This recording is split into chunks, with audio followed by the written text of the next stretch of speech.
Coming. Hey everyone, it's Lisa with Are You My Cousin? And welcome to our monthly Thursday DNA chat. As you can see, I have my friend Mary Eberle of DNA Hunters with me. Hey Mary, how are you doing? I'm great. How are you, Lisa? I'm doing well. If you're just joining us, Mary does join us monthly to talk DNA. And I love to sit back and learn from her, just as you guys learn from her as well. If you are just joining me, let me know in the comments. You can give me a thumbs up or let me know in the comments where you're from. That always it's fun to see where the audience is from, but it lets me know that you can see us and hear us well. And we look forward to chatting with you as we go throughout our talk today. If you are just meeting me, I am Lisa Listen. I have the website Are You My Cousin, as well as the YouTube channel here. And so I look forward to seeing you wherever you might land in the Are You My Cousin world. If you are watching on Facebook, if you go ahead, if you don't mind, either hit like the button for the page that will let you be notified when we go live here. If you're watching on YouTube, feel free to hit the subscribe button. Again, that lets you be notified when we go live here on the channel, so you don't miss anything. And that tells YouTube that you like to hear more genealogy YouTube videos, and you get to start to see more in your feed. So, all right, let's see who is here. Hey, we got Sassy Bree from Arizona, Abigail from New Hampshire, Rick from Texas, Louise from Scotland. Welcome, Louise. And Melissa from Fort Collins in Colorado. Oh, yes, I'm excited to hear Mary's talk as well. Hey, Maureen. It's Maureen from New Zealand. Wow, guys, this is probably the widest spread audience that I've had from New Zealand all the way across the U.S. and into Scotland. So welcome, everyone. So excited to see everybody. I am actually talking to you. I am in North Carolina, so I'm on the East Coast. And we here have a very hot and humid day, but I think we're lucky. I thought we were getting a storm, but it's blown through. So it's beautiful, bright blue sky out my window. So that's good. And we have Deborah from Oregon. Oh, the Facebook button didn't notify you. That's unusual. I'll have to look at that. They make changes. Sometimes, as you know, these social media platforms will make changes, and I don't always know about them right away. So apologize for that. Hey, Robert from Georgia. Excellent. Okay, so while you're coming in, while you're tuning into us here,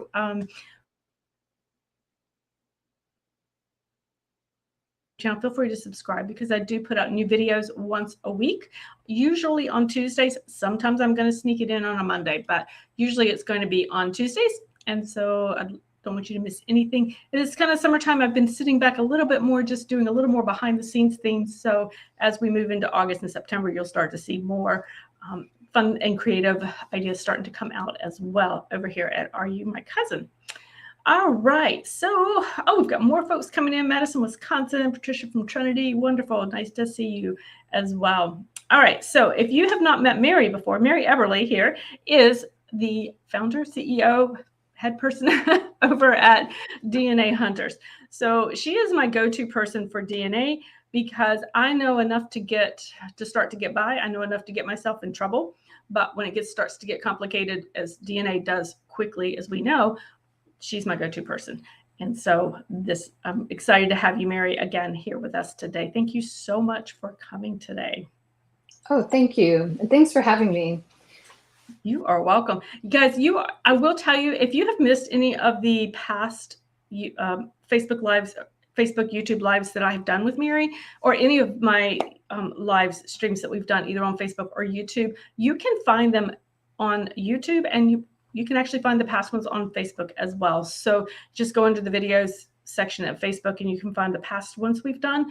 And then on YouTube, they are under the live videos that have been pre-recorded. So you can see those there as well, just so you know.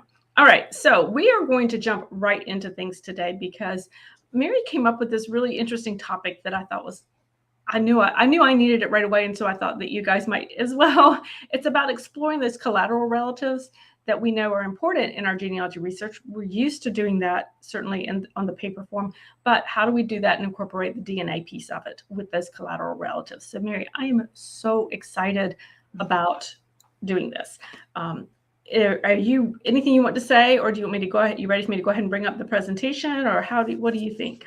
Well, I was just going to say that the majority of this presentation for today talks about how I was able to find some collateral relatives. And at the very end, I briefly go through some of the DNA work associated with it. And I'm thinking that maybe it would be nice to do a fuller explanation on the DNA side, possibly next month. Sure. So just like, so everybody's not on the edge of their seat waiting for the DNA. There's not very much of it, but I think the story about these collateral relatives is really interesting. And a great friend of mine, Dee, who's on the call, did a lot of this, the paper research. And she's a former archivist, and she also speaks Norwegian. So just an amazing researcher. We all need D's in our genealogy life, I think. Yep. Okay, yeah, if you'd like to share it. Sure. Let me pull that up. All right, I'm going to make it even bigger, guys, so you guys can see it. There we go. All right. Everything looks good. You're ready, Mary. Okay, great. So let's see.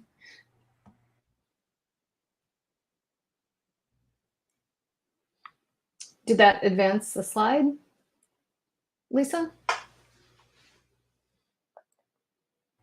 Yes, it did. I'm sorry. I had muted my mic while I was. Sorry. Yes, that's okay. I'm sorry. Okay. I just was muting it because I had to cough. So sorry about that. Oh, no problem. So collateral relatives are siblings of our direct relatives. So that would include aunts and uncles and their descendants. It is another source of evidence, especially in situations where you've got brothers of female ancestors, just because men are easier to trace than women because of the name changes. And then also, if you have an ancestor who died young, their siblings can be helpful because their siblings might have a larger genealogical record that you can access. So in this case, I'm looking at Mathea, Anders' daughter, Odenhouse. So she is my third great grandmother. She's from Norway. And I'm going to change my highlighter to be a nice, let's see if that works. I'm going to change my highlighter to be more obvious. Okay. The laser pointer, is that it? Mm-hmm. Okay, all right. So she's got her patronym. She's the daughter of Anders, and then she's got her farm name attached to her. And she was born in Biri, Oppland, Norway in 1823. And on the route to the New World, she died in passage. So here I've got the female ancestor plus someone who died young. She left behind her 1-year-old daughter, who's my second great grandmother, her husband, who's my third great grandfather, and as it turned out, a brother. So I've been studying Christian, and I'll tell you a little bit more about him in just a minute. But, you know, as an only child, Sina, their daughter, who was 1 year old, she was given to a family who adopted her. She remained in Wisconsin, and he moved on to Minnesota. And for the longest time, all we had was her adoptive parents, and that was in the family tree. You know, that was in the church records, in the cemetery, and we didn't know who either of her parents were. And you can see that this is her obituary, that there is a lot of misinformation out there about her. And in this part of her obituary, it says that she was born on a sailing schooner bound from Denmark to the United States. Her mother died, and she came to Wisconsin, or to Winchester, which is the town, with her father. So some of this has been put to rest. It's really interesting that we have this story. And I remember at my mom's funeral, people were talking about Sina this person and saying how she was born on the ship. And, that's our family legend. I figured out who her father was using xDNA, and I've talked a little bit about it on this channel. I think it was part of an xDNA talk I did recently, so you can check that out in Lisa's playlist. And I'm also doing a full presentation in Legacy Family Tree webinars on September 1st about this case study of how I figured out who he was and how xDNA led me to him. And that right now you can register for free. And then also, if you have a membership, you can access it later. I put that in the chat for you guys to see the link to register for Mary's webinar, guys. Okay, thanks, Lisa. So Dee has her own copy of this amazing set of books called Norwegian Immigrants to the United States. I was looking for this book online, and it looks like individual volumes go for hundreds of dollars. And I also wanted to say that in Madison, Wisconsin, we have the Naiseth Library, and named after Gerhard. So we looked in this book for the family. And at this point, I knew that Sina and her parents had come to the New World. And these are excerpts showing her parents. And it took a long time to figure out where her parents were in the book and where she was in the book. And as I'll show you in a minute, the passenger list was also very difficult to find them. So here's one of the issues, and that is her father, Christian Pedersen Lean, and so that's his farm name. It says that in the passenger list, it says that he was Christine and that he was a female. So this F is a female. And this is his wife. She is Matea. In the book, she's listed as Martha. She's Anders' daughter and Odenhouse. So I've already mentioned that as being her farm name. It's spelled a couple of ways, this way and then with the AU version. And it says that they had a child named Sina, and that she was born in 1849, and that she died on the voyage to America. And at the bottom of the list, so this is for the book, volume 5, for the ship called Petrus, and it arrived in New York on September 9, 1950. So this is Sina, who's listed as the very last person, and he meaning Gerhard, who has done some research beyond just the passenger list, he realizes that Lynn, female, is really Sina, Christian daughter, Lean. So he says she died on passage. She was born in 1849, and again, that she died on passage to America. So this is confusing, but at the same time, after looking at this several times, Dee and I felt comfortable that these three individuals on that ship list in Gerhard's book were the family members.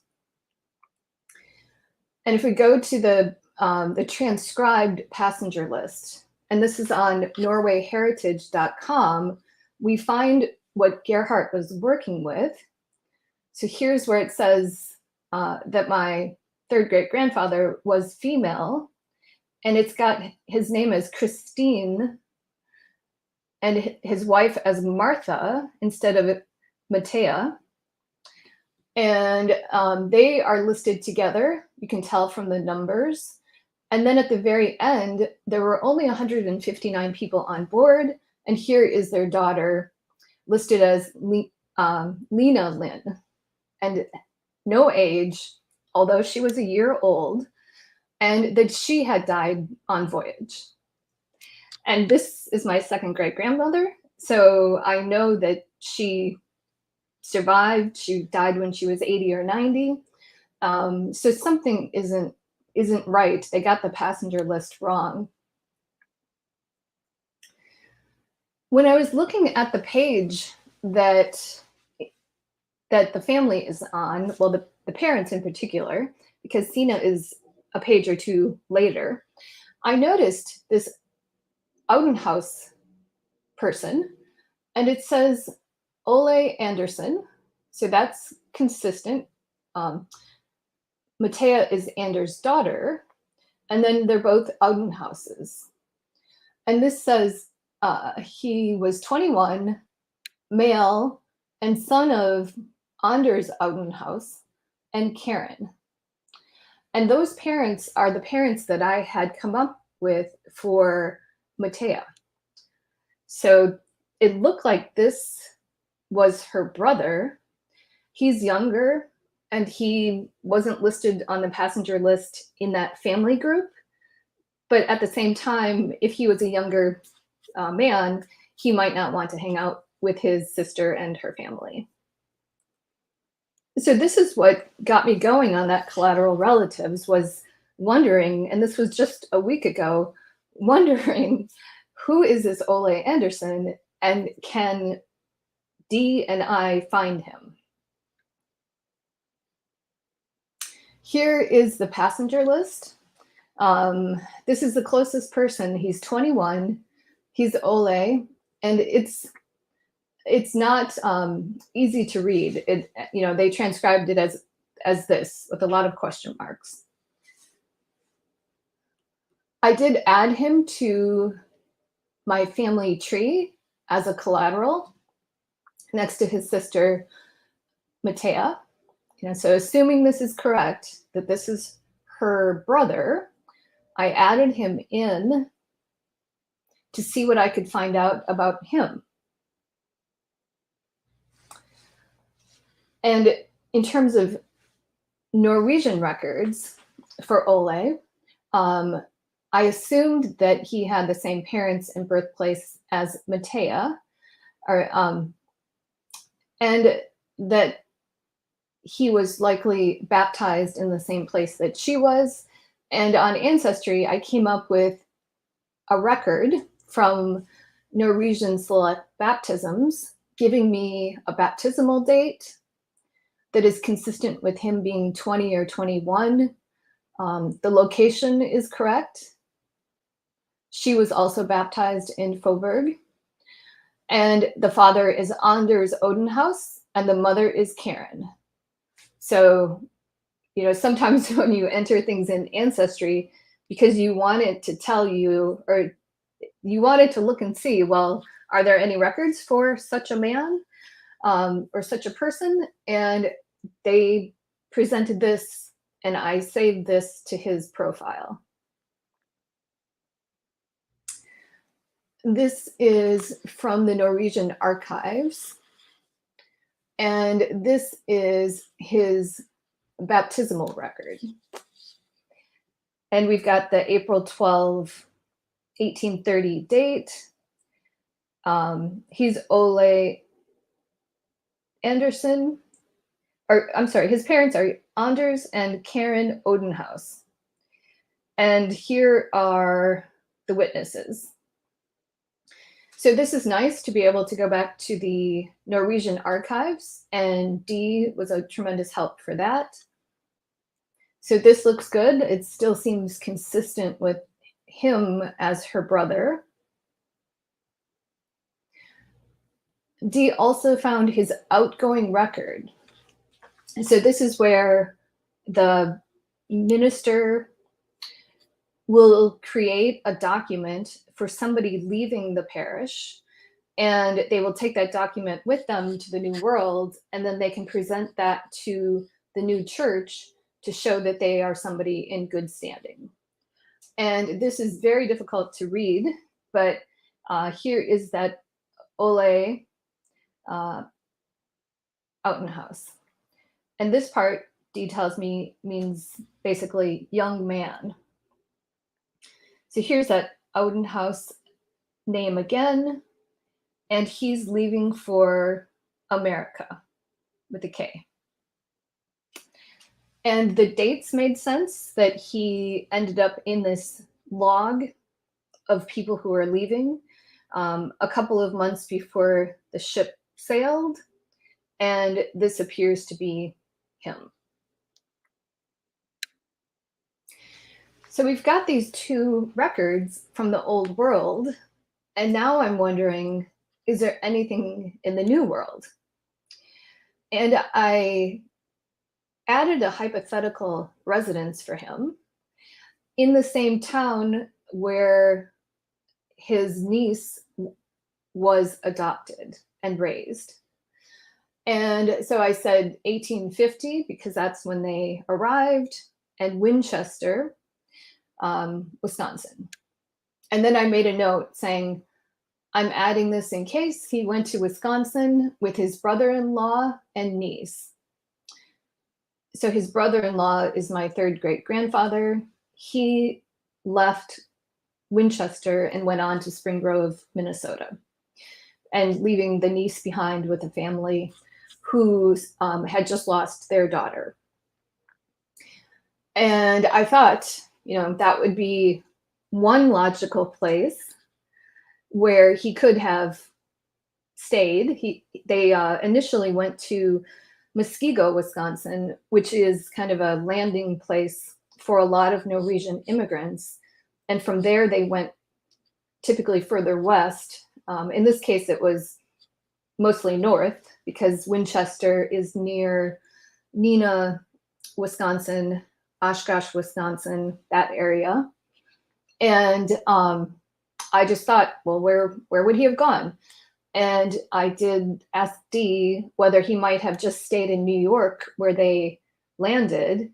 And she thought that there was an extremely low chance of that. So this seemed like a good guess at where he might have been. And sure enough, I found one Olay Anderson living in rural Winchester. But in looking at the records for Olay Anderson, it appeared that it was a different Olay Anderson. And as you can imagine, just the name alone is going to generate a lot of people. That there are, countless Olay Andersons living at this time in the New World.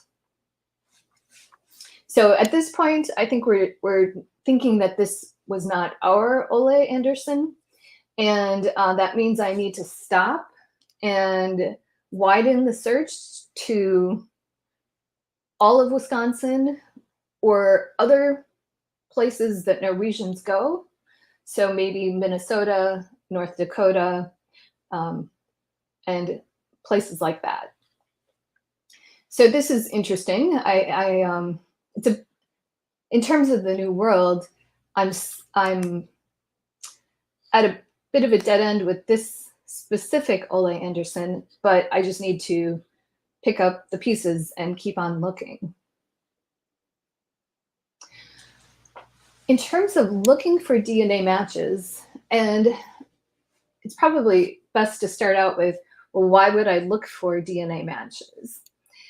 And that is because I wonder if Olay told his children and his grandchildren, and the family story got passed down as to what happened to his niece. And they also might have more records of him and his sister in the old world.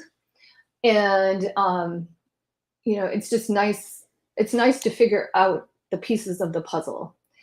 And in this case, there's definitely quite a bit of paper evidence And having some DNA evidence can help me locate relatives who might know more of the story. So in this case, and please let me know in the comments if you'd like me to talk more about this next time, about the specifics of what I did on the DNA. But thus far, on Ancestry, I went to my maternal matches, and you can search for surnames in somebody's tree. And I knew that Anderson is going to show up a lot of places, in a lot of people's trees, just coincidentally. I did a little breaking down to say, I know this person descends from Sina and her husband. Her husband is Lars Peterson. So that's another influx of Norwegian ancestry that I have. But at least it would focus, it would be not just my English maternal ancestors and my German maternal ancestors, where I'm searching for Anderson in their tree. And in the end, this was quite pointless. It did not come up with anybody. Another thing I did on Ancestry is I used the map view of my matches, and I found one person who is in Norway. And that person might be related to the Audenhouses. So that is someone I can reach out to see if we can figure out where the overlap is in our tree. And then I looked at 2 matches that I found in the through lines who descend from Sina. So they descend from a different child of Sina than I do. And I tagged them with a specific colored dot, and then they're shared matches. So those people are going to have Sina ancestry, but they're also going to have her husband's ancestry. And as I just mentioned, they're both Norwegian. But at least they've been narrowed down to be from that branch of my family tree. On my heritage, they have a filter. So you can filter by where your match lives today. And I just said Norway. And thus far, I've looked at quite a few of those people. And thus far, they all descend from Sina's father. So, it's her mother that I'm looking for. But at the same time, it's good to know, like, even if the matches aren't the ones you're looking for, it's important to know that they're, where they do come from, and that you can eliminate those from this specific research question. So let's just take a quick look at some DNA screenshots. These are from DNA Painter. I've taken those matches at 23andMe and Family Tree DNA, and maybe also from GEDmatch, so wherever I can find segment data. And I've painted them, and I know that they're on my mom's side because my dad does not have any Norwegian ancestry. So these matches are to my X chromosome, and you can tell from their names that they are Norwegian matches. And there's a tiny bit of overlap. It's possible that they are related through the same line to me, but I don't know, are these from Sina's father's side or her mother's side? So these are people that I can explore further. And I wanted to show you the segments that I have labeled as being from Matea's husband's side. So they include this X DNA down here, which the ones up here are further along that X chromosome. So I don't know if this is Matea's father, and then the ones down here are her mother. I just haven't figured out who these people are.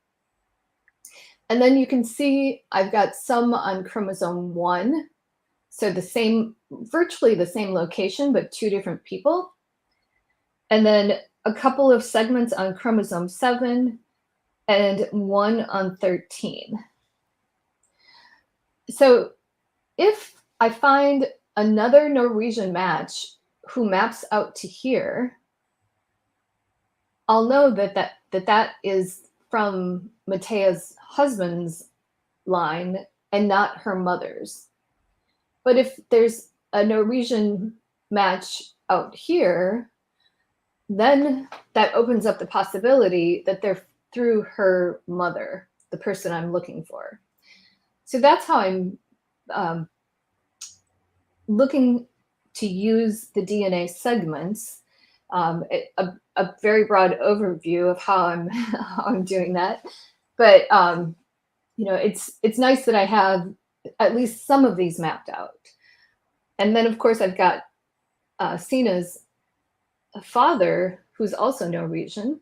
I'm sorry, not Sina's father, her husband, Lars Peterson.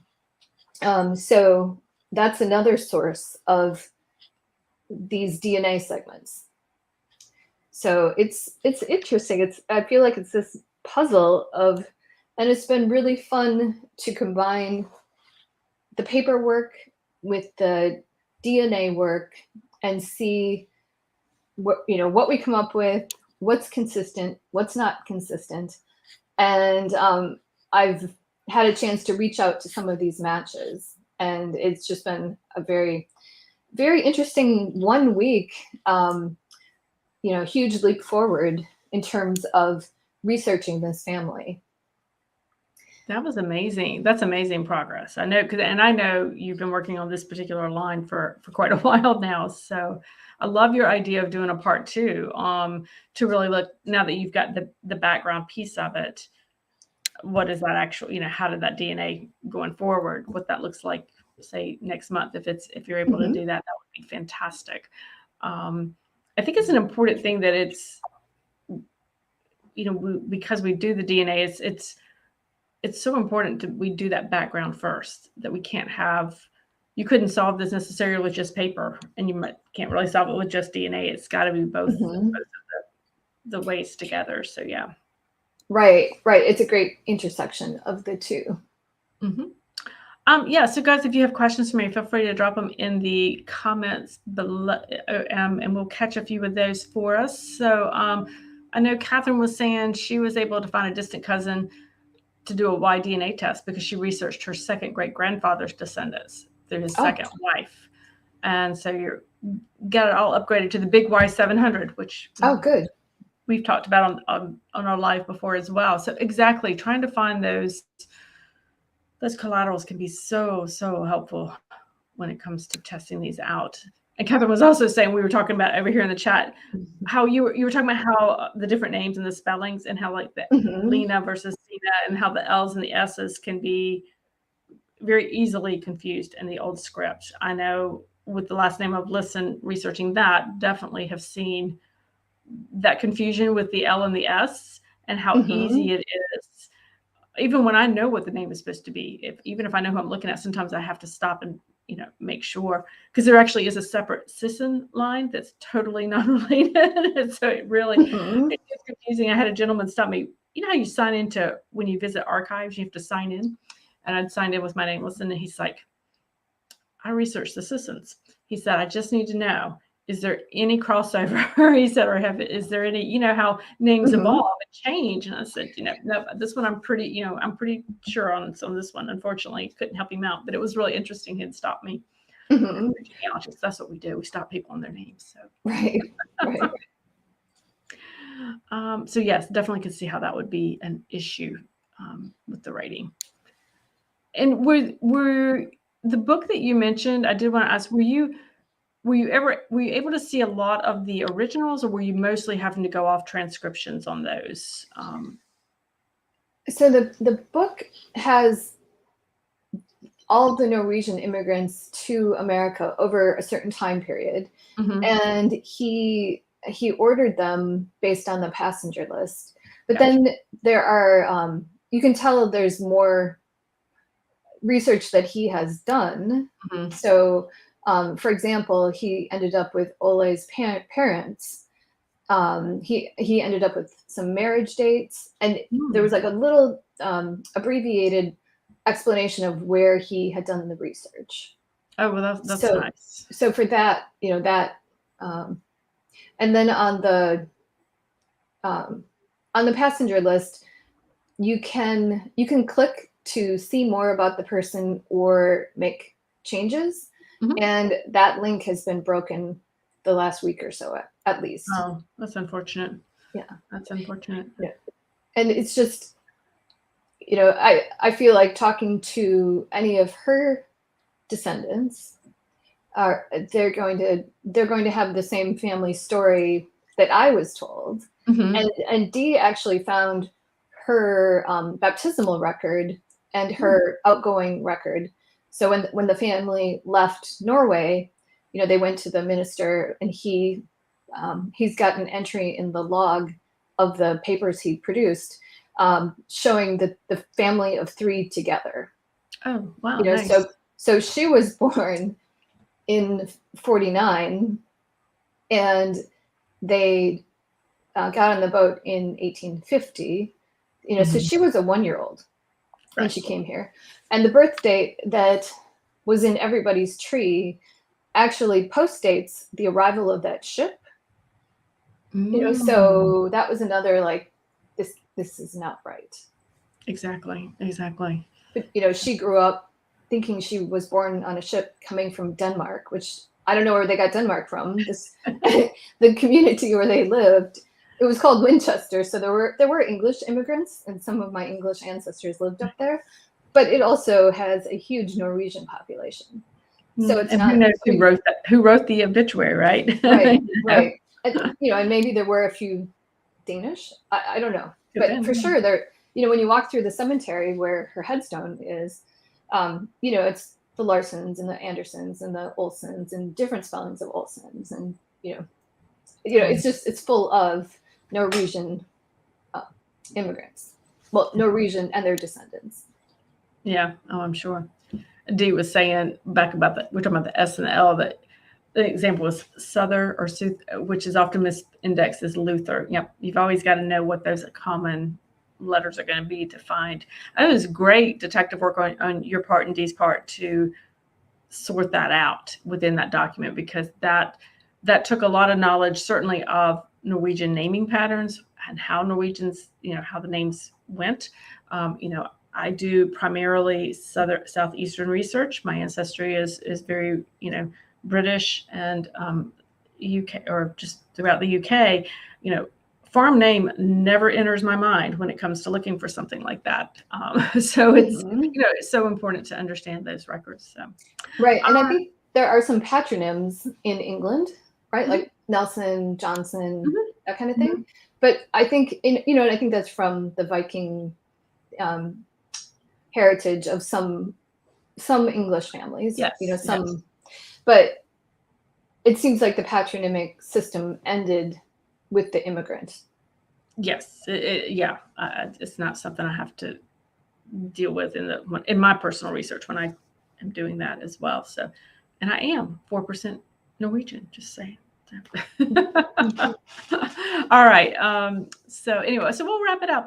So guys, thank you so much for joining us. Certainly, I put the links in the comments, guys. So if you need DNA help, if you need a consult with Mary, I put her site in the DNA Hunters link in the chat, as well as the upcoming webinar she's doing, a family tree webinars. What was the date on that again, Mary? September 1st. September 1st. And just FYI, I forgot to mention earlier, guys. So I'm actually, if the next time I'm speaking, you guys can see me, will be August 16th. I'm actually speaking on the Roots Tech Facebook Live. I'm doing a Roots Tech Facebook Live with them over on Facebook, obviously. I think it's going on YouTube as well. And I'll actually be talking it's a brand new talk that I've had out there for a while that I'm super excited about. It's called on culinary heritage. And so yeah, I'm super excited. It's a little different from what I normally do, and that's fun to do as well. I think it's a really important piece. So anyway, thank you so much for joining us, and we will see you. I am out of town next week, so watch your emails for the next Facebook, YouTube Live, and Mary will certainly be back in the next month. So thank you so much for joining me again, and have a fantastic day, guys. Thank you.